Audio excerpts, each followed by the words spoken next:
So hello everyone, आज हम लोग देखने वाले एफआई का फाउंडेशन कोर्स 1 का यूनिट 2 कंसेप्ट और डिस्पैरिटी 1 का लेक्चर नंबर 10, जिसका आज का जो हमारा टॉपिक है वह है decline gender ratio in India. ठीक है, अब देखो इसका मतलब क्या है कि इंडिया के अंदर देखो जो लड़कियों की जो आबादी है जेंडर रेशो में देखेंगे तो लड़कियां जो है वो लड़कों से कम है। ठीक है, पहले के 2011 के सेंसस के हिसाब से बता रहा हूँ। अगर आप करंट में देखोगे 2022 के सेंसस में तो उस टाइम पे अभी लड़कियां ज़्यादा हो चुकी है। 1000 लड़के पे 1020 लड़की है। ठीक है, करंट में देखोगे तो 2022 के सेंसस के हिसाब से। लेकिन आपका जो बुक है वो 2011 के सेंसस के हिसाब से ही चल रहा है, इसलिए हम लोग भी उसी के हिसाब से चलेंगे। तो 2011 के सेंसस के हिसाब से देखो हमारे इंडिया के अंदर जो टोटल लड़कियां है, मतलब 1000 लड़के के ऊपर 940 कुछ लड़कियां है। ठीक है, 2011 के सेंसस के हिसाब से। तो ऐसा क्यों है, लड़कियां कम क्यों है, इसके बारे में देखने वाले। और अगर हम लोग पुराने समय में देखेंगे, अगर 19 के समय में देखेंगे, 1901 के ईयर में देखेंगे, तो उस साल से लेकर अभी तक 2011 तक हर साल जो लड़कियों की आबादी जो है वो कम ही होते आई है, मतलब कम होते आई है धीरे धीरे करते करते। तो ऐसा कम क्यों होते जा रही है, तो उसके बारे में देखेंगे। और अचानक से अब क्यों बढ़ गई है, तो ये सारी चीजें हम लोग देखने वाले आज के लेक्चर के अंदर। सो देखो आज का ये हमारा टॉपिक है decline gender ratio in India. अब देखो फर्स्ट पॉइंट के अंदर क्या लिखा हुआ है कि देखो इंडिया के अंदर ऑलमोस्ट जितने भी कास्ट है, मतलब रेसेस है, वहां पर आपको दिखेगा कि वहां पर पैट्रियार्चल सिस्टम जो है वो फॉलो किया जाता है। ठीक है, पैट्रियार्चल सिस्टम का मतलब होता है कि फैमिली का जो मेन हेड होता है, मुखिया होता है फैमिली का, वो एक मेल आदमी होता है, मतलब मर्द होता है। ठीक है, कि मतलब जैसे आपके घर के आपके जो पापा है वो जैसे घर के जो मेन हेड है पापा, तो उस टाइप में। ठीक है, तो उसे पैट्रियार्चल सिस्टम बोलते हैं।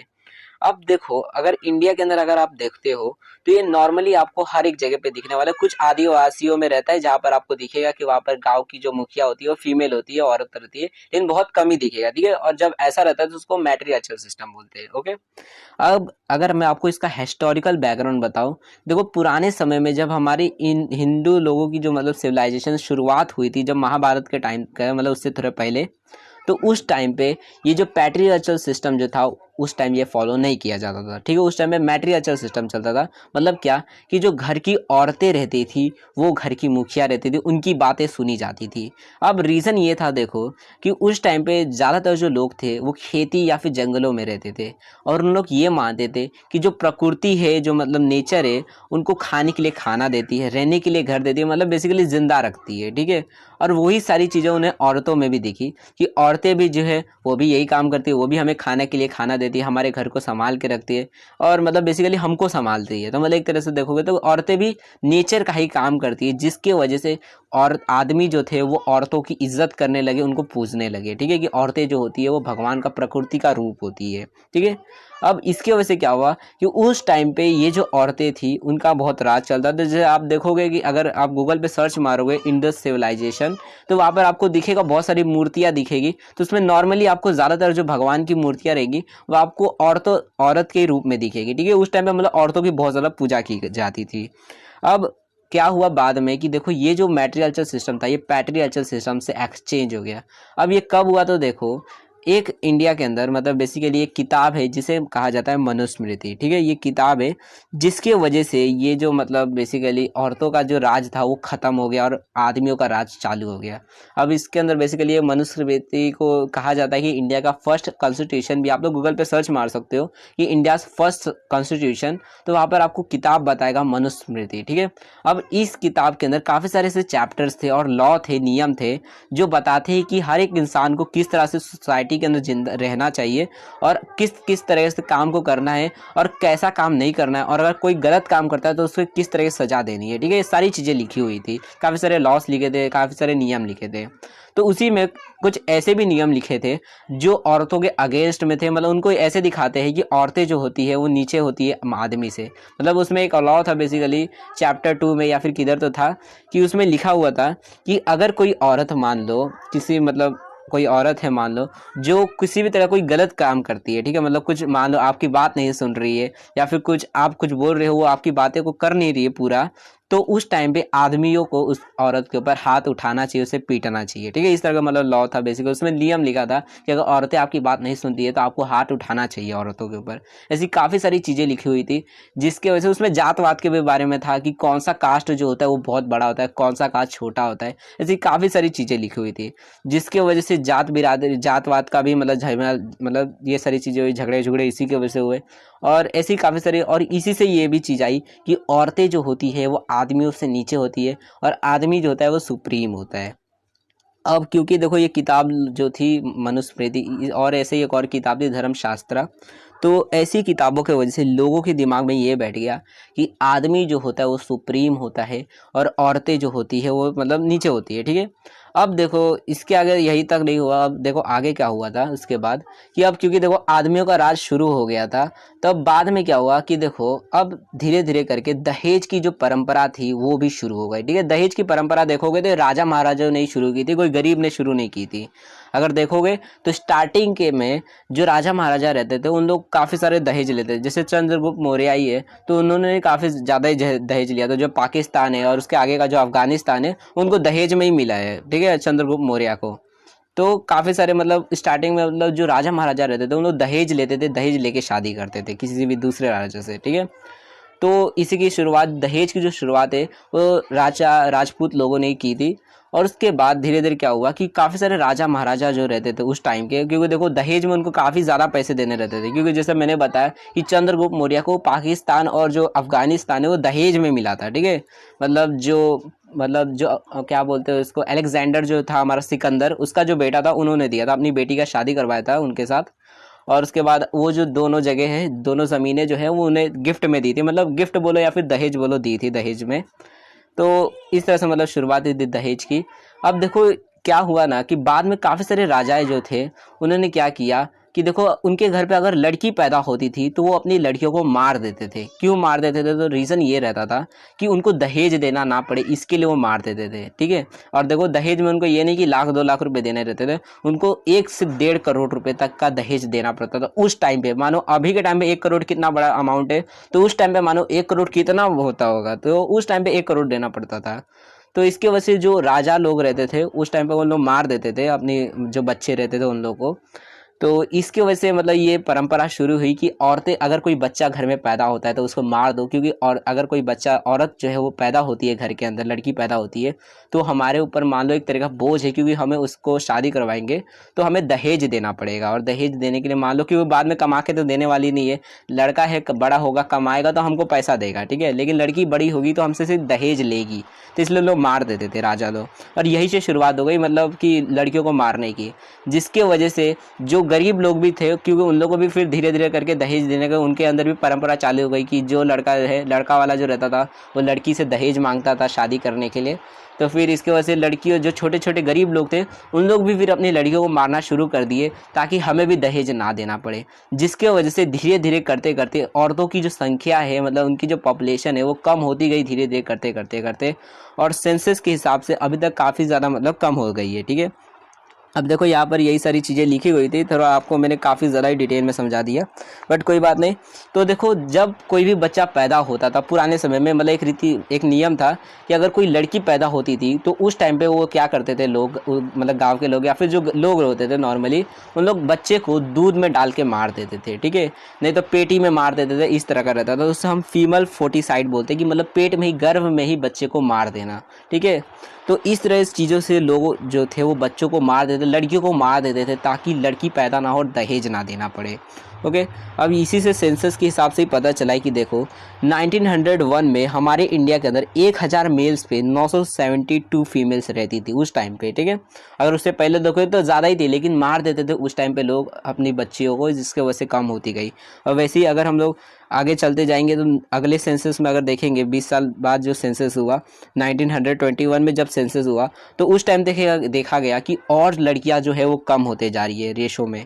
तो उस टाइम देखा गया कि 955 जो लड़कियां है वो 1000 मेल्स पे इतनी लड़कियां आ रही है। तो इसके बाद अगले सेंसस में 1951 के जो सेंसस था उसके अंदर देखा गया तो और कम हो गया, अगले सेंसस में देखा गया तो और कम हो गया, 941 ही हो गया। और ऐसे ही करते करते ये जो मतलब रिकॉर्ड बेसिकली है जो कम होते जा रहा था, मतलब हर साल जो है वो लड़कियों का जो गिनती है वो कम होते जा रहा था। 1000 मेल्स पे अब 941 ही फीमेल्स थी 1961 में, फिर 1971 के अंदर 930 ही लड़कियां बच गई थी। ऐसे ही हर साल कम होते जा रहा था। थोड़ा 1981 के अंदर थोड़ी सी बढ़ गई थी, क्योंकि देखो बड़ी नहीं थी, लड़के थोड़े कम हो गए थे, बीमारियां फैल गई थी जिसकी वजह से लड़के कम हो गए थे, मर गए थे। तो यही रीज़न था कि लड़के मर गए थे जिसकी वजह से लड़कियां ऑटोमेटिकली बढ़ गई थी। तो देखोगे तो उस टाइम पे भी कुछ खास बड़ा नहीं था, 934 ही थे। तो 1981 के अंदर भी 934 ही थे। उसके बाद 1991 के अंदर 927 हो गया, मतलब और कम ही होते जा रहा था। हर साल धीरे धीरे कम होते जा रहा था, कम होते जा रहा था। और लड़कियां मतलब कम होते जा रही थी, लोग जो है वो लड़कियों को मारते जा रहे थे जिसकी वजह से उनका रेशो कम होते जा रहा था। अब जैसे ही 2001 आया, 2001 से हमने देखा कि अब लड़कियां जो है वो धीरे धीरे अब बढ़ना शुरू हो गई। यानी कि अब लोगों को समझ आ रहा है कि हमें लड़कियों को नहीं मारना चाहिए, क्योंकि मतलब सिचुएशन इतनी ख़राब हो गई थी, जैसे हरियाणा के अंदर इतनी ख़राब हो गई थी सिचुएशन कि आदमियों को मतलब लड़कियां खरीद के लेके आनी पड़ रही थी। मतलब कि लड़की उन्हें मिल ही नहीं रही थी, कि मतलब बाजू बाजू दूसरे स्टेट से लड़कियां खरीद के उन लोग शादी कर रहे थे। इतना मतलब हो गया था कि 5000 6000 में लड़कियां खरीद के मतलब खुद पैसे दे रहे तब शादी कर रहे। इतना मतलब ख़राब सिचुएशन हो गई थी। तो इस तरह का मतलब सिचुएशन होने की वजह से अब लोग जो है धीरे धीरे करके लड़कियों को मारना थोड़ा कम कर रहे थे। और धीरे धीरे करके जो अमीर लोग थे, नॉर्मली देखोगे तो पहले के टाइम पे अमीरी लोग शुरू किए थे इसको, मतलब ये लड़कियों को मारने का। राजपूत लोग जो थे उन लोग दहेज ना देने के लिए मारना शुरू किए थे, लेकिन बाद में फिर गरीब लोगों ने भी चालू कर दिया। लेकिन फिर अब जब 2001 आया तो फिर अमीर लोगों ने सोचा कि चलो दहेज नहीं देने का, ये सारी चीज़ें थोड़ा बहुत समझने के बाद 2001 से फिर वापस से बढ़ने लग गया। फिर 2011 का जब सेंसस हुआ उस टाइम हमें पता चला कि हमारे इंडिया के अंदर 940 फीमेल से 1000 मेल्स के ऊपर, ठीक है, मतलब 1000 लड़के के ऊपर 940 फीमेल से। और अभी 2022 का जो सेंसस है उससे पता चला है कि हमारे इंडिया के अंदर 1000 मेल्स मतलब 1000 लड़के के ऊपर 1020 लड़कियां, मतलब लड़कियां ज़्यादा हो गई है और लड़के अब कम हो गए। तो लड़के 1000 के 1000 ही और लड़कियां ज़्यादा हो गई है। तो अब लड़कियां का पॉपुलेशन बढ़ चुका है, क्योंकि अब लोग जो है वो लड़कियों को मार नहीं रहे हैं। और अब धीरे धीरे सब लोग जो है वो समझ चुके हैं कि अब ये दहेज वहेज की परंपरा लेनी चाहिए, क्योंकि बेसिकली अब ये इलीगल बन चुका है कि अगर किसी को भी पता चल जाता है पुलिस को कि कोई दहेज ले रहा है तो उसको जेल में डाल दिया जाता है। और पहले के टाइम पे ये एक तरीके से मान लो नियम ही था कि दहेज देना ही है शादी करोगे तो, ठीक है। अब देखो यहाँ पर आपके टेक्स्ट बुक के अंदर ही बताया गया है बेसिकली कि किस स्टेट के अंदर कितनी जेंडर रेशो है लड़कियों की। तो देखो सबसे पहले केरला में देखोगे तो सबसे ज़्यादा केरला के अंदर है, जिसके अंदर जो है वो मतलब 2011 के सेंसस से ये सारी चीज़ें मैं आपको बता रहा हूँ। तो देखो केरला के अंदर 1084 है, तमिलनाडु के अंदर 996 है, कर्नाटका के अंदर 973 है, और महाराष्ट्र जो है हमारा वहाँ पर 929 है, मतलब मान लो 930 है, इतना है। यूपी के अंदर 912 है, कम होते जा रहा है धीरे धीरे। पंजाब के अंदर 895 है। उसके बाद जम्मू एंड कश्मीर जो है वहाँ पर आपको देखेगा 889 है। और हरियाणा जो है हमारा वहाँ पर सबसे ज़्यादा ख़राब सिचुएशन है, क्योंकि देखो हरियाणा में तो ऐसा सिचुएशन आ गया था लड़कियाँ जो है वो खरीद के हम शादी करना पड़ रहा था, कि आदमी लोग जो है वो 5-5 हज़ार 6-6 हज़ार में लड़कियाँ खरीद के खुद शादी कर रहे थे। तो इस तरह का हालत हो गया था। तो वहाँ पर इतनी ज़्यादा कम है कि 879 1000 मेल्स में इतनी फीमेल्स है बस, ठीक है। तो ये जेंडर रेशो है अलग अलग स्टेट्स का, आपको याद रखना है, क्योंकि पेपर में पूछ सकता है कि सबसे ज़्यादा किसका है, केरला का है तो केरला का कितना है तो पूछ सकता है, और महाराष्ट्र का भी पूछ सकता है। तो आपको याद रखना है कुछ, मतलब याद रखना आपको हरियाणा का तो याद रखना ही है, क्योंकि हरियाणा का पूछेगा ही पूछेगा कि सबसे वर्स्ट जो केस है जेंडर रेशो वो किस स्टेट में है और सबसे अच्छा किस में है। तो ये दोनों चीज़ें पूछता है, तो आपको ये याद रखना है। तमिलनाडु का में भी उतना ना पूछे, कर्नाटक का भी ना पूछे, लेकिन इन दोनों का पूछ सकता है। सो आपको ये याद रखना है। अब देखो काफ़ी सारे ऐसे फैक्टर्स होते हैं जिसकी वजह से ये जो जेंडर रेशियो है हमको दिखता है कि हर साल जो है वो 1901 से लेकर 1991 तक हर साल कम होते आया है। तो काफ़ी सारे ऐसे फैक्टर्स हैं जिनके वजह से ये जेंडर रेशियो डिक्लाइन होते आया है। अब देखो सबसे पहला जो हमारा रीज़न रहता है जेंडर रेशियो का डिक्लाइन होने का वो होता है प्रेफरेंस फॉर मेल चाइल्ड, ठीक है। यानी कि इंडिया के अंदर देखोगे तो हर एक कल्चर या फिर रिलीजन के अंदर आपको एक चीज़ कॉमन दिखेगी कि हर एक आदमी को, हर एक कपल जो होता है, जो नया नया शादी या फिर कोई भी रहता है, तो परिवार में उन्हें यही चाहिए रहता है कि हमारे परिवार में लड़का हो, ठीक है, लड़की ना हो। देखो इंडिया के अंदर क्या माना जाता है कि लड़का जो होता है वो होता है बुढ़ापे का सहारा। और ये भी माना जाता है कि मतलब बेसिकली कहा जाता है, कहावत है कि लड़का जो है वो हमारी जो खानदान है उसको आगे बढ़ाने वाला है, ठीक है, और लड़की जो है वो तो दूसरे खानदान को आगे बढ़ाने वाली है। हमारा खानदान तो वहीं पे छूट जाएगा अगर लड़की सिर्फ रहेगी तो ये सारे कुछ बिलीव्स है। ऊपर से लड़की की शादी में दहेज देना पड़ जाता है, वो अलग। सो ये सारी चीज़ों की वजह से इंडिया के अंदर यही मतलब लोग चाहते हैं कि हमारे घर पे लड़का ही पैदा हो, लड़की पैदा ना हो। क्योंकि लड़के को आज पढ़ाएंगे लिखाएंगे तो बाद में कमा कर दे देगा, लेकिन अगर लड़की को आज पढ़ा भी लिखा देते हैं तो बाद में अगर कमाएगी तो अपने ससुराल देगी, हमको थोड़ी देगी, और दहेज देना पड़ेगा तो वो अलग। तो इसलिए लोग जो है वो लड़कियां नहीं चाहते इंडिया के अंदर। ओके, अब देखो यहाँ पर काफ़ी सारे ऐसे मतलब लोग जो है वो प्रेयर तक करने लग जाते हैं, मतलब पूजा पाठ करने लग जाते हैं मंदिरों में जाकर। मतलब काफ़ी सारे ऐसे रहते हैं ना, दुआएं मांगने लग जाते कि भगवान मेरे को मतलब लड़का दे दो, मैं 101 रुपये का प्रसाद चढ़ाऊंगा, मन्नतें मांगते। तो वो सारी चीज़ें कि 11 नारियल फोड़ूंगा, तो ऐसी सारी चीज़ें भी करते हैं लोग ताकि मतलब हमको लड़का पैदा हो। तो मतलब इतना मतलब पक्का बिलीव हो जाता है कि लोगों को कि मेरे को तो लड़का ही चाहिए। और ऐसे लोगों के घर पे अगर लड़की पैदा हो जाती है, और देखोगे तो ऐसे ही लोगों के घर पे जैसे 4-4 5-5 लड़कियां रहती है, तब जाकर एक लड़का रहता है। तो ऐसी घर पे जब लड़की पैदा हो जाती है तो या तो उस लड़की को मार दिया जाता है, अगर घर वाले कुछ ज़्यादा ही मतलब बिलीव पे रखते होंगे कि हमको तो सिर्फ लड़का ही चाहिए। और अगर थोड़ा बहुत तुमको मतलब गुस्सा रह गया, बस उतने में ही शांत हो जाते होंगे, तो बस इतना करते होंगे कि लड़कियों को उतनी इज्जत नहीं देते होंगे, उनसे घर के खाली काम करवाते होंगे, उनकी इतनी केयर नहीं करते होंगे। ओके, सो ये पहला मतलब रीज़न है, फैक्टर है। उसके बाद देखो सेकंड फैक्टर जो होता है वो होता है फीमेल फोर्टिसीड का, ठीक है। अब फीमेल फोर्टिसीड देखो होता है क्या है, इसका मतलब होता है कि जो पेट में जो बच्चा पल रहा रहता है उसे पेट में ही मार देना, मतलब गर्भ में मार देना, बोलते हैं ना अबॉर्शन करवा देना, ठीक है, बच्चा गिरा देना बोलते हैं, तो उसी को बोलते हैं फीमेल फोर्टिसीड। तो अब देखो इंडिया के अंदर क्या माना जाता है कि लड़का जो होता है वो हमारा होता है असेट, ठीक है। असेट मतलब क्या कि जिसके ऊपर आज हम खर्चा करेंगे तो कल वो हमको पैसे कमा कर लाने वाला है, मतलब मिलेगा उससे हमको रिटर्न्स, ठीक है। तो वैसे ही लड़का भी है, उसको अगर आज पढ़ा लिखा देते, जितना ज़्यादा अच्छा पढ़ाई लिखाई करवाएंगे उतनी बड़ी नौकरी मिलेगी, और जितनी बड़ी नौकरी मिलेगी उतना ज़्यादा पैसा मिलने वाला है, ठीक है। तो इसलिए माना जाता है लड़कों को अगर ऊपर खर्चा करेंगे तो वो हमारा असेट बन जाता है, बाद में कमा कर देगा। लेकिन लड़कियां अगर उसके ऊपर कितना भी खर्चा कर दो, जब शादी होगी तो उसके ऊपर हमें सिर्फ पैसे देने ही होंगे, ठीक है, मिलने वाले तो है नहीं, ठीक है। शादी में खर्चा लगेगा वो अलग, दहेज देना पड़ेगा वो अलग, तो मतलब खाली पैसा देना ही देना है, लेने वाली कुछ नहीं है, वहाँ से मिलने वाला कुछ नहीं है। तो लड़कियों को एक लाइबिलिटी मान लिया जाता है, और लोगों के दिमाग में क्या है कि हमको सिर्फ असेट्स चाहिए, लाइबिलिटी नहीं चाहिए। मतलब काय को हमको पैसा बर्बाद करना है, हमको जब पैसा मिल सकता है, तो इसलिए लड़कियां नहीं चाहिए, सिर्फ लड़के चाहिए।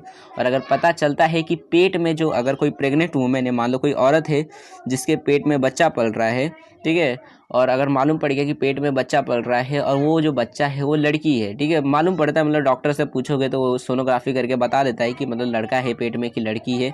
एक रहता है ट्रीटमेंट जिससे पता चल जाता है। तो उससे मतलब अगर पता चल गया घर वालों को ये पेट में जो बच्चा पल रहा है वो लड़का है, तो उन लोग खुशी मनाएंगे। और अगर पता चलता है कि वो जो पेट में बच्चा पल रहा है वो लड़की है, तो उन लोग उसी टाइम बोलते हैं कि बच्चे को पेट ही में मार दो, बच्चे को बेसिकली अबॉर्शन करवा देते हैं, ठीक है, मतलब पेट में ही बच्चे को मार देते हैं।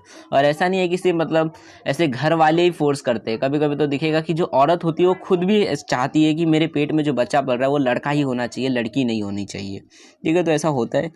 अब देखो इसकी वजह से भी है कि मतलब ये भी एक रीज़न बन जाता है कि लोग पेटी में जब बच्चे को मार देते हैं, अभी पैदा भी नहीं हुए तब तक मार देते हैं, जिसकी वजह से लड़कियां पैदा हो ही नहीं पाती है। और सेक्स रेशो जो है, मतलब जेंडर रेशो जो है, वहाँ पर लड़कियों की गिनती जो है वो हर साल सिर्फ कम ही होती जाती है, बढ़ती नहीं है। ओके, अब वैसे ही देखो ये जो फीमेल फोर्टिसिटी है, मतलब पेट में बच्चे को मार देना, ये सिर्फ गरीब लोग नहीं करते कि उनको ही मतलब खाली डर नहीं है कि हमको दहेज देना पड़ जाएगा, ऐसी सारी चीज़ों से मतलब पैसे नहीं है हमारे पास, कैसे दहेज देंगे, इसलिए मार देते हैं। ये अमीर लोग भी करते हैं। और अगर देखोगे ना तो इसकी शुरुआत जो है वो अमीरों ने ही की थी। मतलब क्या, देखो अंग्रेज़ों ने, मतलब जब हमारे ऊपर अंग्रेज जो थे उन लोग जब राज कर रहे थे, तो कुछ 1815 ऐसा कुछ अराउंड साल के बाद है, 18 के टाइम क्या है, तो उस टाइम पे अंग्रेज़ों ने देखा था, मतलब गौर किया था कि जो गुजरात के जो मतलब राजपूत लोग थे और काफ़ी सारे से राजा महाराजा थे, उनके ख़ानदान में एक भी औरत नहीं थी, मतलब बच्चे नहीं थे, मतलब लेडीज़ में कोई बच्चा पैदा नहीं हुआ था, ठीक है। तो एक भी मतलब फीमेल कोई रानी महारानी उधर नहीं पैदा हुई थी, ठीक है।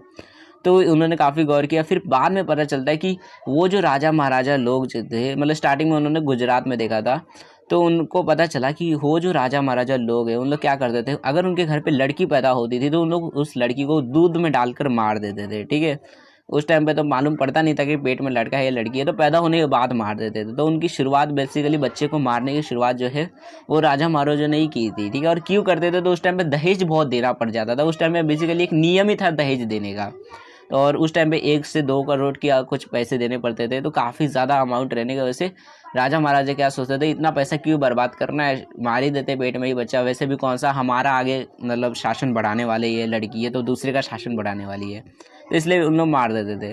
तो इसी से शुरुआत हुई। फिर गरीब लोगों ने भी धीरे धीरे करके दहेज लेना शुरू किया, और उसके बाद गरीब लोगों ने भी फिर अपनी लड़कियों को मारना शुरू कर दिया। उसके बाद देखो, अब जो हमारा तीसरा फैक्टर होता है जेंडर रेशो के डिक्लाइन होने का, वो होता है फीमेल इन्फांट मोर्टेलिटी रेट। अब देखो इसका मतलब क्या होता है, तो देखो इन्फांट का मतलब होता है वो बच्चा जो अभी 1 साल का नहीं है, उससे पहले का, अभी मान लो जैसे 9-10 महीने का बच्चा है, जैसे हम लोग नवजात शिशु बोलते हैं ना, अभी 1 साल का भी नहीं हुआ है बच्चा। तो ऐसे जो फीमेल बच्चे होते हैं जो अभी 1 साल के भी नहीं है, तो उनकी मोर्टेलिटी रेट जो है वो काफ़ी ज़्यादा होती है, जिसकी वजह से जेंडर रेशो में उनकी गिनती कम रहती है, ठीक है। मोर्टेलिटी रेट का मतलब होता है मरने का जो रेट है कि हर 1000 बच्चे में से कितने जो बच्चे रहते हैं वो मर जाते हैं, तो उसे मोर्टेलिटी रेट बोला जाता है। तो देखो अगर देखोगे तो जो फीमेल मोर्टेलिटी रेट है, यानी कि जो छोटे बच्चे जो है जो 1 साल से कम है, तो लड़की बच्चे जो है वो ज़्यादा मरते हैं एज़ कम्पेयर टू जो लड़का बच्चा होता है उससे, ओके। अब ऐसा क्यों होता है, तो देखो सिंपल सा रीज़न रहता है इसका। देखो इंडिया के अंदर अगर कोई घर पे, किसी के घर पे अगर लड़का पैदा होता है तो उसकी ज़्यादा केयर की जाती है, उसके ऊपर ज़्यादा ध्यान दिया जाता है, अच्छी तरीके से उसको दूध पिलाया जाता है, अच्छी तरीके से दवाई पानी दी जाती है, अगर बुखार होता है तो सही टाइम पे मतलब डॉक्टर को दिखा दिया जाता है। लेकिन अगर लड़की पैदा होती है तो उन लोग उतना ज़्यादा केयर नहीं करते हैं, अगर थोड़ा बहुत ही मतलब केयर करते हैं। नॉर्मली देखो तो हर एक अपना बच्चे का केयर करता ही है, ऐसा नहीं है कि हर एक परिवार के लोग जो होते हैं वो अपने बच्चे का केयर नहीं करते, तो इसलिए रेट भी जो है कुछ आसपास ही है, कोई ज़्यादा डिफरेंस का नहीं है। बट फिर भी लोग जो है वो लड़कियों का ज़्यादा ध्यान नहीं देते और लड़कों का ज़्यादा ध्यान देते हैं, जिसकी वजह से लड़कियां का जो इन्फांट मोर्टेलिटी रेट है वो ज़्यादा है, ठीक है। और ये आपको हर एक स्टेट में दिखेगा, और ख़ास करके जो अमीर स्टेट्स है जहाँ पर लोग जो है मतलब काफ़ी उनके पास पैसे है, ठीक ठाक है, जहाँ पर लोग मतलब अच्छे खासे अपने बच्चों का ध्यान रख सकते हैं, वहाँ पर भी आपको ये मतलब मोर्टेलिटी रेट जो है वो हाई दिखेगा फीमेल्स का। जैसे पंजाब है तो वहाँ पर भी ऐसा मतलब हेल्थ की जो इशू है बच्चों की, छोटे बच्चों की, उनका ध्यान नहीं रखा जाता है, तो ये भी मतलब ऐसे केसेस आते रहते हैं कि बच्चे, इतने बच्चे मर गए, नवजात शिशु मर गए, तो वो सारी चीज़ें आती रहती है। जैसे कि देखो यहाँ पर यूएस का बेसिकली एक एजेंसी है जो ऐसे एस्टिमेट निकालती रहती है, तो एजेंसी का नाम है सेंट्रल इंटेलिजेंस एजेंसी, जिसने 2016 में एक एस्टिमेट निकाला था कि देखो पूरी दुनिया में अगर हम लोग देखेंगे तो हर 1000 बच्चे के अंदर अगर 1000 कोई बच्चे पैदा हो रहे टोटल, मतलब लड़का लड़की मिक्स, तो उसमें से 40 बच्चे जो होते हैं वो 1 साल से पहले ही मर जाते हैं, ठीक है। अब देखो ये बहुत रेयर होता है कि कोई बच्चा 10-11 महीने जी ले, तो नॉर्मली 6 से 7 महीने में ही मर जाते हैं, ठीक है। अब देखो इसमें से हमने जब मतलब थोड़ा बहुत अगर अंदर घुस के मतलब स्टडी की गई कि अच्छा ये तो टोटल मिक्स है ना, अब सेपरेट करके देखते हैं कि सिर्फ लड़कियों में कितना इन्फांट मोर्टेलिटी रेट है। तो जब देखा गया कि फीमेल इन्फांट मोर्टेलिटी रेट कितना है, तो देखा गया कि हर 1000 लड़कियां जब पैदा होती है तो उसमें से 42 लड़कियां जो होती है वो 1 साल से पहले ही मर जाती है, ठीक है। और ऐसा होता क्यों है, तो सिंपल सा रीज़न रहता है कि लोग जो है वो लड़कियों का उतना ज़्यादा ध्यान नहीं रहते, और लड़कों का कितना है, तो देखो लड़कों का ज़्यादा कोई डिफरेंस नहीं है, 39 ही है खाली, क्योंकि 2016 का ही है। और 2016 में लोग जो है अभी मतलब थोड़ा बहुत ठीक ठाक हो चुके हैं, सब अपने अपने बच्चों का ध्यान रखते हैं। लेकिन अगर यही सेंसस, अगर यही एस्टिमेट जो है ना, अगर 19 में किया गया रहता, 1901 में, या फिर उससे पहले या फिर उसके बाद 1-2 साल बाद, तो उस टाइम पे काफ़ी बड़ा ही डिफरेंस दिखता कि जो मोर्टेलिटी रेट जो है वो 100 से लेकर उससे अबव रहता, और जो लड़कों का जो मतलब मोर्टेलिटी रेट है वो काफ़ी कम ही रहता, ठीक है, आसपास ही इतना ही रहता, लेकिन लड़कियों का ज़्यादा ही रहता उस टाइम पे, कि उस टाइम पे ज़्यादा बच्चियों को मारा जा रहा था। तो अभी तो आसपास में ही, क्योंकि अब लोग जो है थोड़े बहुत जागरूक हो चुके हैं, लेकिन फिर भी मोर्टेलिटी रेट जो है लड़कियों का ज़्यादा है, क्योंकि लोग जो है उतना ज़्यादा केयर नहीं करते हैं। देखो फोर्थ जो हमारा फैक्टर है डिक्लाइन जेंडर रेशो का, वो होता है पुअर मेटरनल केयर, ठीक है। इसका मतलब होता है कि जो मम्मी है, जो प्रेग्नेंट औरत है, उसका ध्यान ना रखना, तो इसको पुअर मेटरनल केयर बोलते हैं। और बेसिकली ये 2 तरह का केयर हो इसमें किया जाता है। पहला तो वो केयर कि अभी प्रेग्नेंट है औरत, अभी बच्चा पैदा नहीं हुआ है, तो उससे पहले उसका ध्यान रखना पड़ता है औरत का, सही तरीके से फूल वूल मतलब फल फूल जो है वो सही ढंग से खिलाए पिलाए जाना चाहिए, अच्छी तरीके से सारे न्यूट्रिशन मिलने चाहिए, जिसकी वजह से किसी भी तरीके की बीमारी ना हो औरत को और उसके वजह से बच्चा ना मर जाए, ठीक है। और नॉर्मली अगर देखोगे तो प्रेगनेंसी जो है वो कोई ऐसा हलवा नहीं है कि बच्चा जो है मन किया चलो पैदा कर देते। अगर एस्टिमेट निकालोगे तो इसमें हर एक मतलब अगर 1000 बच्चे पैदा होती है तो इसमें से काफ़ी सारी औरतें जो होती है वो मर भी जाती है प्रेग्नेंट मतलब बच्चे को डिलीवर करते टाइम पे। जैसे कि देखो यहाँ पर एक एस्टिमेट ही बताया गया है कि देखो हर जब भी 1 लाख बच्चे पैदा होते हैं मतलब हर 1 लाख बच्चे के ऊपर 200 जो माँ होती है वो मर जाती है। मतलब 1 लाख बच्चे पैदा हो रहे तो उसमें से 200 माँ जो होती है वो मर जाती है। मतलब 10,000 पे 20 माँ मर जाती है, प्रेग्नेंट औरतें मर जाती है, ठीक है। तो ये कोई मतलब रिस्क का बहुत काम रहता है बच्चा पैदा करना, इसमें मरने के बहुत चांसेस रहते हैं। तो इतना मतलब देख ही सकते हो 1 लाख बच्चे पैदा अगर 1 लाख मानो बच्चे पैदा हो रहे तो उसमें से 200 जो औरतें होती है वो मर जाती है, ठीक है। मतलब 200 बच्चे जो है वो अनाथ बन जाते हैं। तो ये काफ़ी मतलब देखोगे तो काफ़ी ज़्यादा हाई है बाकी कंट्री से, क्योंकि देखो जापान में देखोगे तो वहाँ पर 1 लाख के ऊपर सिर्फ 5 ही औरतें मरती है। और अगर वहीं पे अगर और दूसरे कंट्री का देखोगे जैसे जर्मनी में तो सिर्फ 7 औरतें मरती है 1 लाख पे। और फ्रांस का देखोगे तो सिर्फ 8 ही मरती है। और इंडिया का देखोगे तो 200 मरती है। अब रीज़न क्या है, तो सिंपल सा रीज़न है, देखो कि औरतें अपना ध्यान नहीं रख पाती है ढंग से, खुद को उन्हें ध्यान रखना पड़ता है और काफ़ी सारी चीज़ें जो है वो छूट जाती है। एक तो गरीबी रहती है जिसकी वजह से हर एक चीज़ वो ले नहीं सकती, खरीद नहीं सकती है। और ऊपर से ये भी रहता है उतनी अच्छी फैसिलिटी नहीं रहती है डॉक्टर सारी चीज़ें, जिसकी वजह से अच्छी तरीके से डिलीवर ना होने की वजह से भी औरतें मर जाती है, ओके, डिलीवर करते टाइम पे, बच्चे को पैदा करते टाइम पे ही।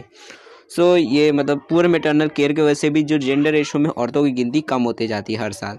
अब देखो यहाँ पर फिफ्थ जो हमारा फैक्टर है जिसकी वजह से जेंडर रेशो में गिनतियाँ कम होती है औरतों की, वो होता है मल न्यूट्रिशन ऑफ फीमेल्स। मतलब ये उसी से रिलेटेड है कि औरतें जो होती है, अगर कोई मान लो वुमेन है जो प्रेग्नेंट है, ठीक है, कोई औरत है जो प्रेग्नेंट है और अगर वो अपने खान पान के ऊपर अच्छे से ध्यान नहीं रखती है तो उसके ऊपर भी खतरा है कि बच्चा पैदा करते टाइम पे वो मर सकती है अगर अच्छी तरीके से हेल्दी नहीं रहेगी तो। और बच्चे को तो डेफिनेटली खतरा रहेगा ही, जब वो अच्छे से खाई नहीं है तो बच्चे को अच्छे से न्यूट्रिशन मिलेगा नहीं और हो सकता है कि वो बहुत ज़्यादा कमज़ोर बच्चा पैदा हो या फिर काफ़ी सारी बीमारियों के साथ पैदा हो या फिर हो सकता है मरा हुआ पैदा हो, पेटी के अंदर मरा हुआ रहो पहले से ही। तो ये सारी प्रॉब्लम्स आ सकती है अगर अच्छी तरीके से औरतें जो है, जो प्रेग्नेंट वुमेन है, वो अच्छी तरीके से खान पान के ऊपर ध्यान नहीं देगी। मतलब न्यूट्रिशंस जो है जो चाहिए रहता है अच्छी तरीके से, प्रोटीन लेना अच्छी तरीके से, मतलब जितनी भी चीज़ें रहती है वो सारी चीज़ें खाने का अच्छी तरीके से अपने हेल्थ को मेंटेन रखना। कुछ बीमारी हुई तो तुरंत डॉक्टर को दिखाना। तो इस तरह से अगर हेल्दी अपने आप को रखेगी फीमेल्स तो इससे बच्चा जो है वो भी हेल्दी पैदा होगा और टेंशन नहीं रहेगा कि मरने का, मतलब कि बच्चा भी मर सकता है और वो खुद भी मर सकती है अगर अच्छी तरीके से अपना ध्यान ना रखेगी तो। एंड देखो सिक्स जो हमारा फैक्टर है जेंडर रेशो के डिक्लाइन होने का, वो होता है पॉवर्टी, ठीक है। अब पॉवर्टी मतलब तो आपको पता ही है गरीबी, और ये सबसे खराब शब्द होता है पॉवर्टी, ठीक है। मतलब बिल्कुल पसंद ना आने वाला, हर एक को ये पसंद नहीं है शब्द पॉवर्टी। और इंडिया के अंदर देखोगे तो हर एक आदमी इस पॉवर्टी गरीबी में ही जी रहा होता है, ठीक है। अब देखो गरीबी में क्या होता है कि सबको पता है कि अगर देखो घर के अंदर कोई आदमी बीमार हो जाता है, आपको ही पता होगा कि अगर आपके घर में कोई बीमार पड़ जाता है तो हम लोग ऐसा नहीं कि तुरंत जाते हैं डॉक्टर को दिखा देते हैं, डॉक्टर ये देख लो। हम लोग 2 दिन तक खुद देखते हैं कि भैया खुद से ठीक हो जाएगा तो ठीक है, नहीं तो फिर मेडिकल से दवा ले लेंगे। और अगर 2 दिन में ठीक नहीं होता तो मेडिकल से दवा ले लेंगे, फिर 4 दिन उसके इंतजार करते हैं। और जब वहाँ से भी ठीक नहीं होता, जब हार मान लेते हैं, तब जाते हैं डॉक्टर के पास। और डॉक्टर भी जब दवा दे देता है तो वो बोलता है कि दूसरी बार भी आना, फिर से एक बार आना दूसरी बार चेकअप करने के लिए। तो हम लोग दूसरी बार भी फिर नहीं जाते, हम लोग एक ही बार में काम चला लेते हैं। तो पैसे बचाने के लिए हम लोग काफ़ी सारी चीज़ें करते हैं और अपनी हेल्थ को दांव पे लगा देते हैं, जिसकी वजह, और ये खासकर औरतें ज़्यादा करती है क्योंकि उनको मतलब पैसे बचाने का ज़्यादा रहता है कि मतलब अब एक एक रुपया बचाना रहता है। गरीबी में एक तो जी रहे, और अगर एक एक रुपया नहीं बचाएंगे तो काफ़ी सारी प्रॉब्लम्स आएंगी, खाने पीने के मतलब लाले पड़ जाएंगे। तो इसकी वजह से भी घर पे जो औरतें होती है वो खुद की केयर ना करके अपने घर वालों की केयर करती है, खुद ना खाकर अपने बच्चों को खिला देती है, जिसकी वजह से खुद की केयर ना करने की वजह से उसका जो बच्चा होता है वो अच्छी तरीके से हेल्दी नहीं बन पाता है और वो खुद भी हेल्दी नहीं रहती है, जिसकी वजह से जब प्रेगनेंसी का टाइम रहता है, जब बच्चा पैदा करने का टाइम रहता है, तो वह हेल्दी ना होने की वजह से, मतलब सिंपल बात है, जब हेल्दी नहीं रहेगी तो चांसेस हाई रहते हैं कि वो जो औरत है प्रेग्नेंट बच्चे को पैदा करते टाइम पे ही मर जाए, या फिर ये भी हो सकता है कि बच्चा जो पैदा हुआ है वो काफ़ी ज़्यादा मतलब बीमार पैदा हुआ। और नॉर्मली देखोगे कि काफ़ी सारे जो बच्चे होते हैं, नॉर्मली देखा भी होगा कि जो बच्चे होते हैं, जो बीमार बच्चे होते हैं, वो सिर्फ गरीबों के ही घर पे पैदा होते हैं, ठीक है। अमीरों के घर पे नहीं दिखेगा आपको कोई बीमार बच्चा पैदा हुआ है, क्योंकि वहाँ पर खान पान पे ध्यान दिया जाता है। लेकिन गरीबों के घर पे ये मुश्किल क्यों आती है, क्योंकि लोग जो है उतना खान पान के ऊपर ध्यान नहीं दे पाते, अपने सही तरीके से दवाइयों नहीं लेते, सही तरीके से खाते पीते नहीं है, फल फूल नहीं खा पाते, ठीक है। मतलब जैसे सेब ही खाने का रहता है तो सोचना पड़ जाता है कि भैया इतना महंगा सेब है, एक सेब मतलब एक पाव खरीदते हैं, उसमें भी हर एक आदमी जो है एक ही सेब के अंदर टुकड़ा कर करके खाता है, तो काफ़ी प्रॉब्लम रहती है। तो इसके वजह से भी लोग जो है वो अपने हेल्थ का ख्याल नहीं रखते हैं। और औरतें जब ऐसा करती है, अपना न्यूट्रिशन सही तरीके से नहीं लेती है, जिसकी वजह से हो सकता है कि जब बच्चा पैदा करते टाइम पे वो खुद मर जाए, या फिर बच्चा मरा हुआ पैदा हो, जिसके वजह से फीमेल की जो गिनती है और ज़्यादा कम होती रहती है। अब देखो 7th जो हमारा फैक्टर रिस्पॉन्सिबल होता है जेंडर रेशो का डिक्लाइन होने का, वो होता है प्रॉब्लम ऑफ डॉरी सिस्टम, ठीक है। मतलब इसका क्या है कि देखो इंडिया के अंदर जो सबसे बेकार सिस्टम है वो होता है डॉरी सिस्टम, कि लोग जो है वो लड़की वाले जो है, मतलब लड़की वाले जो है उनसे लड़के वाले दहेज मांगते हैं, कि मतलब अगर तुम चाहते हो कि हम तुम्हारी लड़की से शादी कर ले, तो उसके बदले में तुमको कुछ पैसे देने होंगे, दहेज देना होगा, ठीक है। अब इसके अगर गांव में देखोगे तो इसका रैंक भी हो जाता है कि अगर मान लो कोई लड़का जो है वो MBA किया है तो उसका 20 लाख रुपए लगेगा। अगर कोई लड़का जो है वो सिर्फ 12वीं पास है और कोई दुकान उकान चलाता है तो उसका 10 लाख रुपए लगेगा। अगर कोई लड़का जो है वो सिर्फ 10वीं पास है, ठीक है, लेकिन कोई काम धंधा करता है तो उसका 5 लाख रुपए लगेगा। और अगर कोई लड़का है जो कुछ काम धंधा नहीं करता है, अभी मतलब आवारा इधर उधर भटकता रहता है खाली, तो उसका 1 से 2 लाख रुपए लगेगा। तो मतलब पैसा लगना ही लगना है, कितना, एक अगर आवारा भी रहेगा तब भी 1 लाख रुपया लगेगा, दहेज देना ही है कैसे भी। तो इंडिया के अंदर मतलब इस तरह का हो गया है कि लोग जो है वो दहेज को एक तरह का नियम बना दिया कि कितना भी दहेज तो लेना ही लेना है, ठीक है। अपना मतलब हाथ थोड़ा सा मैला करेंगे तभी मजा आएगा। तो इसकी वजह से जो औरत जो लड़कियों के घर वाले जो होते हैं उनके दिमाग में क्या रहता है कि क्यों मैंने लड़की को पैदा दिया, काय को कर दिया लड़की पैदा, इसके वजह से अब मेरे को दहेज देना पड़ेगा। तो ऐसे ही हर एक के घर के अंदर ये दिमाग में बैठ चुका है कि लड़की मतलब दहेज देना पड़ेगा, और दहेज देना हमको पसंद नहीं है। और इसके वजह से हर एक आदमी क्या चाहता है कि हमारे घर पे लड़की जो है वो पैदा ना हो। और इसका एक ही सोल्यूशन है, या तो लड़की पैदा एक बार में अगर कोशिश करे, लड़की अगर नहीं पैदा हुई तो ठीक, लड़का पैदा हो गया तो खुशी मनाओ, अगली बार ट्राई नहीं मारेंगे। और अगर बाय चांस लड़की पैदा हो जाती है तो या तो उसे मार दो, या फिर उसको मतलब बेसिकली मारने का ही ऑप्शन रहता है, या तो अब क्या कर सकते हैं, ये शौक मनाकर छोड़ दो, ठीक है। तो और नॉर्मली देखोगे तो पहले के टाइम पे तो ये होता था कि अगर लड़की पैदा हो जाती थी तो उसको मार देते थे, ठीक है। अब देखो ये खाली जो है वो गरीब लोग नहीं करते, ऐसा नहीं है सिर्फ गरीबों को ही मतलब पैसे नहीं है, दहेज देना पड़ता है तो पैसे नहीं है, इसलिए उन लोग चाहते हैं कि हमारे घर पे लड़की पैदा ना हो, इसलिए उन लोग मार देते हैं और टेंशन खलास करते हैं। ऐसा नहीं है, जो अमीर लोग होते हैं, जो रिच फैमिली से बिलोंग करते हैं, उन लोग भी ये सारे काम करते हैं, ठीक है। मतलब उन लोग भी अपने घर की जो लड़कियां होती है उन्हें मार देते हैं, या फिर बेसिकली अबॉर्शन करवा देते हैं। अगर मालूम पड़ गया पेट में बच्चा पल रहा है तो पेटी में गेम ख़त्म कर देते हैं लड़की का, ताकि दहेज ना देना पड़े। क्योंकि अब अमीर लोग हैं तो अगर गरीब रहेगा तो उसको ज़्यादातर कितना देगा, 1 लाख 2 लाख में बात करेगा, ठीक है, कि 4 लाख दहेज देना है, 5 लाख दहेज देना है। लेकिन अगर अमीर रहेगा तो उसको करोड़ों में बात करना रहेगा कि 4 करोड़ दहेज देना है, 5 करोड़ दहेज देना है। तो ज़्यादा दहेज देने की वजह से उन लोग क्या चाहते हैं कि मतलब हमको एक तो लड़की पैदा कर रहे, इतना पढ़ाएंगे लिखाएंगे तो मान लो उसका अराउंड कुछ 1 से 2 करोड़ का खर्चा तो पहले ही हो गया, उसका पैदा होने के बाद से लेकर जब तक शादी करवाएंगे तब तक। शादी में मान लो 50 लाख तक खर्चा लगेगा, उसके बाद दहेज देंगे 3-4 करोड़, मतलब सिर्फ पैसा देना ही देना है, मिलने वाला कुछ नहीं है। तो इतना ज़्यादा खर्चा क्यों करना है, काम करते गेम ही ख़त्म कर देते। तो ये अमीर लोग भी करते, जिसकी वजह से मतलब लड़की पैदा नहीं, मतलब पेटी में बच्चे को मार देते। और अमीर लोग तुरंत चेकअप भी करवा देते, पेटी में गेम खत्म करते, पैदा होने के बाद उन लोग नहीं मारते जनरली देखोगे। और ऐसा ही हाल हरियाणा में भी हुआ था कि वहाँ के लोग जो थे वो औरतों को मतलब बच्चे जो पैदा हो रहे थे उनको मार दे रहे थे, कुछ लोग पेट में मार दे रहे थे तो कुछ लोग पैदा होने के बाद मार दे रहे थे, जिसकी वजह से ख़राब इतनी सिचुएशन हो गई थी कि वहाँ पर लड़कियों को खरीदना पड़ रहा था कि भैया अगर तुम्हारे इधर कोई दुल्हन है तो हमको दे दो, हम 5,000 रुपये देंगे, तुम्हारे गांव की दुल्हन हमको दे दो 5,000 रुपये में। गाँव मतलब और मतलब शादी कर रहे थे 5,000 रुपये में, औरतें खरीद के शादी कर रहे थे।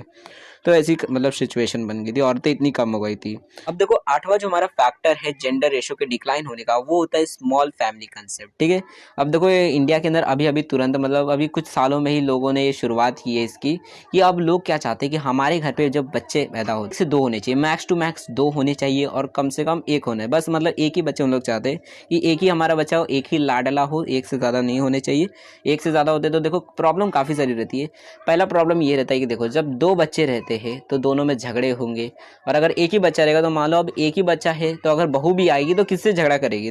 देखो ननद है नहीं कि ननद से झगड़ा करेगी, और उसकी जेठाइन वो सारी कोई मतलब आसपास में कोई है ही नहीं, ऊपर नीचे मतलब अकेले ही है, तो खाली सास से ही बातचीत करनी है, तो फिर झगड़ा करने का टेंशन नहीं रहेगा, पहली बात तो ये।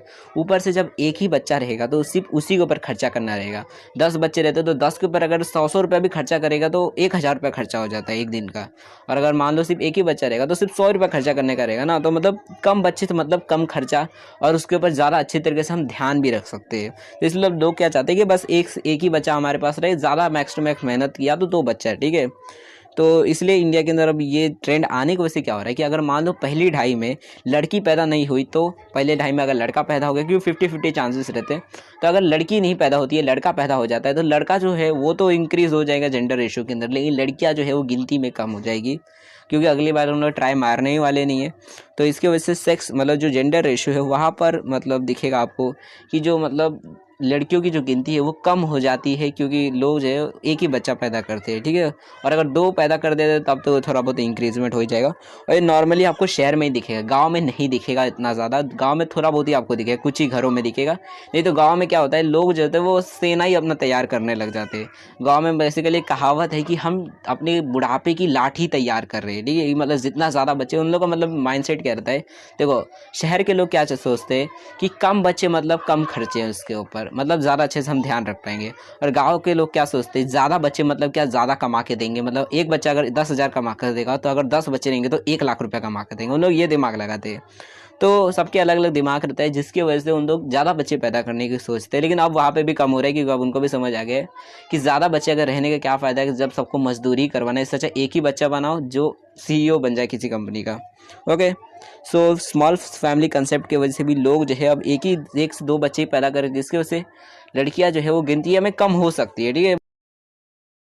एंड देखो लास्ट जो हमारा फैक्टर रिस्पॉन्सिबल होता है जेंडर रेशियो को डिक्लाइन होने का, वो होता है अनएम्प्लॉयमेंट, ठीक है। अब देखो इसका मतलब क्या होता है। अब जैसे मान लो कि एक आदमी है जो अभी 18-19 साल का है, ठीक है, तो कुछ पढ़ाई लिखाई करता नहीं है, मतलब दिन भर आवारों जैसे इधर उधर घूमता रहता है, तो पढ़ाई लिखाई करता नहीं है, उसके इसलिए काम धंधा भी मिलता नहीं है, डिग्री वीग्री कुछ भी नहीं है, 10वीं पास भी नहीं है ढंग से, चौथी पाँचवीं पढ़ा हुआ है, ठीक है, तो कुछ पढ़ा लिखा नहीं है।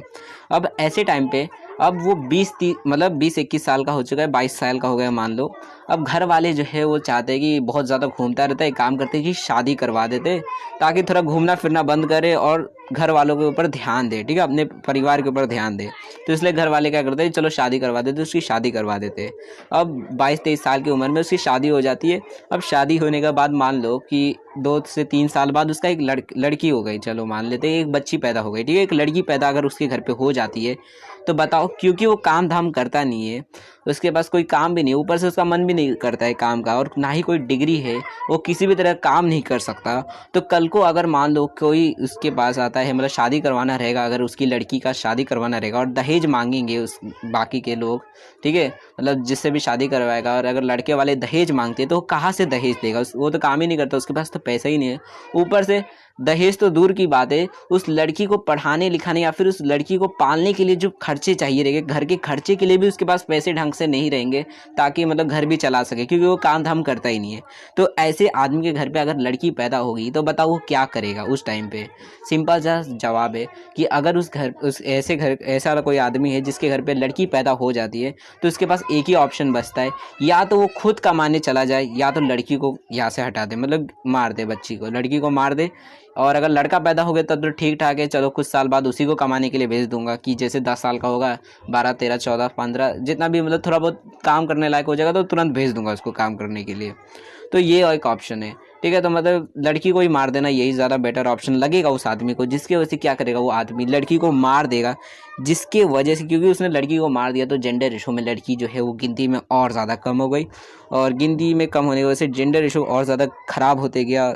ये मतलब बेसिकली स्टोरी है जिससे आपको समझ आ गया होगा कि अनएम्प्लॉयमेंट की वजह से भी लोगों के पास काम ना होने की वजह से भी लोग जो है वो लड़की पैदा नहीं करना चाहते कि अगर मेरे पास काम धंधा रहेगा एक टाइम पे, चलो अमीर हुए एक टाइम पे, तो सोच सकता हूँ कि चलो लड़की पैदा हो गई, इसको संभाल सकता हूँ मैं, दहेज देने के लायक मेरे पास पैसे रहेंगे कमा रहा हूँ तो। लेकिन अगर काम धाम ही नहीं है, मेरे पास 1 रुपया कमाता नहीं हूँ, तो कहाँ से दहेज दूंगा? दहेज तो दूर की बात है, खर्चा निकालना मुश्किल रहता है मेरा। तो अनएम्प्लॉयमेंट की वजह से भी जेंडर रेशो में लड़कियों की गिनती हर साल कम होते जाती है। ओके, और मे भी आपको सारी चीज़ें समझ आ गई होगी। फिर भी अगर आपको किसी भी तरह डाउट है, कोई चीज़ नहीं समझा है, तो आप लोग कमेंट सेक्शन के अंदर पूछ सकते हो, जो भी आपका डाउट रहेगा। एंड देखो हमारा जो नेक्स्ट लेक्चर है वो जल्दी चैनल पे आने वाला है, चैनल को सब्सक्राइब कर दो और वीडियो को शेयर कर दो अपने दोस्तों के साथ में भी, ताकि जैसे ही वो वीडियो अपलोड हो जाएगी उसकी नोटिफिकेशन आपको मिल जाएगी और उन वीडियोस को आप देख पाओगे। एंड अगर वीडियो को लेट देख रहे होंगे तब तो यहाँ पर प्लेलिस्ट आई गई होगी फाउंडेशन कोर्स की भी और बिजनेस कम्युनिकेशन की भी, तो चाहो तो बिजनेस कम्युनिकेशन की भी चेकआउट कर सकते हो। और चैनल पे बिजनेस इकोनॉमिक्स की भी प्लेलिस्ट है, तो वो भी चेकआउट कर देना अगर नहीं देखी होगी, अगर नहीं पढ़ी होगी तो। So thanks for watching my video, हम नेक्स्ट वीडियो में मिलेंगे।